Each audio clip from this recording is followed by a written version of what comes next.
Fungal infections of skin గానీ, nails గానీ, hair గానీ కామన్‌గా చూస్తా ఉంటాం. షుగర్ ఉన్న వాళ్ళల్లో, ఏజ్ ఎక్కువ ఉన్న వాళ్ళలో, ఒబేస్ పేషెంట్స్‌లో కామన్‌గా చూస్తా ఉంటాము.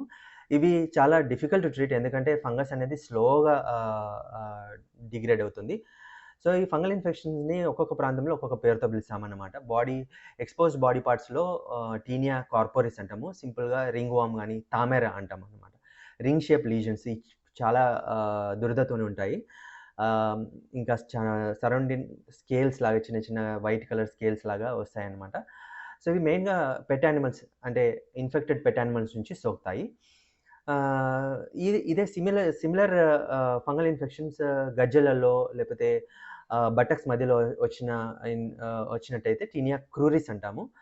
ఇంకా ఇంటర్‌ట్రిగో అనే ఇన్ఫెక్షన్ గూడా సేమ్ టీనియా ఇన్ఫెక్షనే. అది ముఖ్యంగా అండర్ ఆర్మ్స్ ఎక్కువగా మాయిశ్చర్ ఉన్న ప్లేసెస్ అండర్ బ్రెస్ట్, గ్రాయిన్ ఏరియాలో అంటే గజ్జెలలో, బటక్స్ మధ్యలో, ఇంకా బెల్లీ స్పేసెస్‌లో ఈ ఫంగల్ ఇన్ఫెక్షన్ కామన్‌గా చూస్తాం.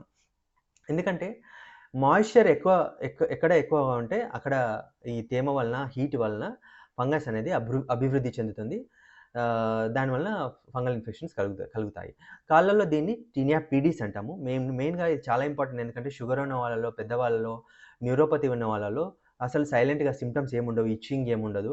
కాళ్ళ వేలు మధ్యలో వైట్ కలర్ ప్యాచెస్ లాగా స్టార్ట్ అవుతాయి.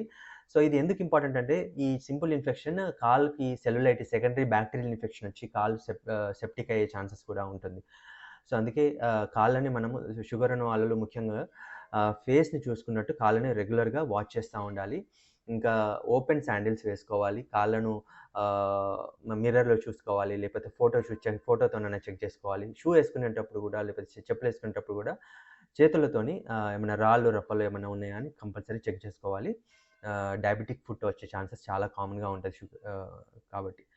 సో, ఇంకో టీనియా వర్సికోలర్ అనే ఇన్ఫెక్షన్ మెయిన్‌గా చెస్ట్ పైన వస్తుంది. వైట్ కలర్ లేకపోతే పింక్ పేల్ స్పాట్స్ లాగా వస్తాయి. వీటికి కూడా ఏమి ఇచ్చింగ్ ఏముండదు. ఏం సింప్టమ్స్ ఏముండవు. కాపోతే స్కిన్ అనేది పిగ్మెంటేషన్ కోల్పోతుందనమాట. సో, ఇవన్నిటికి ఆహ్, ప్రివెంట్ చేయాలంటే ముఖ్యంగా త తడి, తేమ ప్రివెంట్ చేయాలి. రెగ్యులర్‌గా స్నానం చేసిన వెంటనే హెయిర్ డ్రైయర్ లాంటివి వాటితోని డ్రై చేసుకోవాలి. ముఖ్యంగా టో వెబ్ స్పేసెస్ అంటే కాళ్ళ వెబ్ స్పేసెస్‌లో, అండర్ ఆర్మ్స్‌లో, బ్రెస్ట్ మధ్యలో, గ్లూటియల్ క్లెఫ్ట్ అంటే బటక్స్ మధ్యలో కంపల్సరీ ఇవన్నీ డ్రై చేసుకుంటాం. డస్టింగ్ పౌడర్స్ కూడా రెగ్యులర్‌గా యూజ్ చేస్తా ఉండాలి. యాంటీ ఫంగల్ డస్టింగ్ పౌడర్స్ అందుబాటులో ఉన్నాయండి.